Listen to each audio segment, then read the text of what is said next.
Hi అండి, నమస్తే. నేను మీ Lakshmi Kamakshi. Welcome to our channel BLK Telugu vlogs. ఎలాగున్నారండి అందరూ? నేనైతే పర్వాలేదు, బాగానే ఉన్నాము. ఇదైతే వంట చేస్తూ ఉన్నాను కదా, ఇండక్షన్ స్టవ్ అనమాట. కొత్తగా తెప్పించాను. నిన్న మీకు అన్బాక్సింగ్ వీడియో చూపెట్టాను. అమెజాన్లో తెప్పించాను. కాస్ట్ వచ్చేసి 1610 రూపీస్ ఎంతో అయింది. నేను ఈ లింక్ అయితే డిస్క్రిప్షన్లో ఇస్తాను. అంటే ఎలాగుంది, ఏంటి, ఎలాగ వర్క్ చేస్తుంది అనేది నేను ట్రై చేస్తున్నాను అనమాట. ప్రెస్టేజ్ కంపెనీది తీసుకున్నాను. మార్నింగ్ అయితే టీ పెట్టాను, బాగానే వచ్చింది. అండ్ నేర్చుకోవాలి, దాంట్లో బుక్ ఇస్తారు, బుక్లెట్ ఒకటి ఇస్తారు, ఏ విధంగా మనము యూస్ చేయాలి, దాని మీద మనము కుక్వేర్ ఏమేమి పెట్టుకోవాలి, ఏవంటే కింద కొంచెం ఫ్లాట్గా ఉండేవి అట్లా పెట్టుకోవాలి, ఏవైతే పెట్టకూడదు, ఈ స్టవ్ని ఎక్కడ పెట్టుకోవాలి అనేది అన్నీ మనకి దాన్ని ఏమంటాం కదా, అన్నీ చెప్తారు దాంట్లో వాళ్ళు. ప్రతి ఒక్కటి ఎలాగ యూస్ చేసుకోవాలి అనేది కూడా అన్నీ ఒక బుక్ ఇస్తారు. దాన్ని చదివే నేను అన్నీ చేస్తూ ఉన్నాను. పర్వాలేదు, బాగానే ఉంది. మనము సిమ్లో పెట్టుకొని గ్యాస్ అయితే హైలో చేసుకుంటాం కదా, అట్లాగే ఇది కూడా వాట్స్ ఉంటుంది. ఇది డైరెక్ట్ 1400 వస్తుంది వాట్స్. 1600 దాకా ఉన్నట్టుంది. మనం తగ్గించుకోవచ్చు, 500 300 సిమ్లో లాగా పెట్టుకోవచ్చు అనమాట. ఉడుకుతూ ఉంటుంది, అట్లాగా వాట్స్ తగ్గించుకోవచ్చు.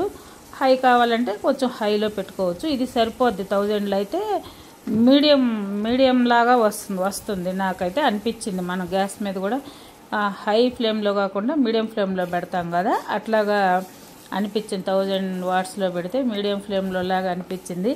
ఇంకా ముందు వంటలు చేస్తాం కదా, దాంట్లో ఆప్షన్స్ ఉన్నాయి. చెప్పాను కదా, దోశ వేసేటప్పుడు ఒక బటన్ ఇస్తాడు, ఇడ్లీకి ఒక బటన్ ఇచ్చున్నాడు, డీప్ ఫ్రైకి ఒక బటన్ ఇచ్చున్నాడు, ప్రెషర్ కుక్కర్ పెట్టినప్పుడు ఒక బటను, మామూలుగా ఇవన్నీ ఉడికించడానికి ఇది చేసినప్పుడు మనం ఏ బటన్ వాడాలి అలాగున్నది. కొన్ని అయితే టైం కూడా సెట్ చేసుకోవచ్చు. మనం ఏదైనా హీట్ చేసుకోవాలి, ఒక 2 minutes 3 minutes హీట్ చేయాలి అనుకున్నప్పుడు కూడా టైమర్ ఉంటుంది. ఆన్ చేసేసి పెట్టేసామంటే దానికి ఆటోమేటిక్గా అది ఆఫ్ అయిపోతుంది అనమాట.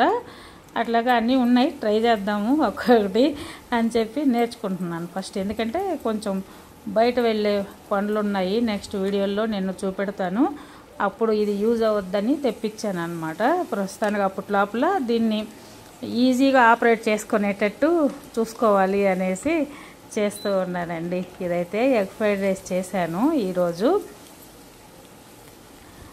ఇంకా ఇది ఇలాగే వాడుకోవాలా అంటే, ఇంకా అందరు వాడుతూ ఉన్నారు కదా, కొంచెం కామెంట్ పెట్టండి.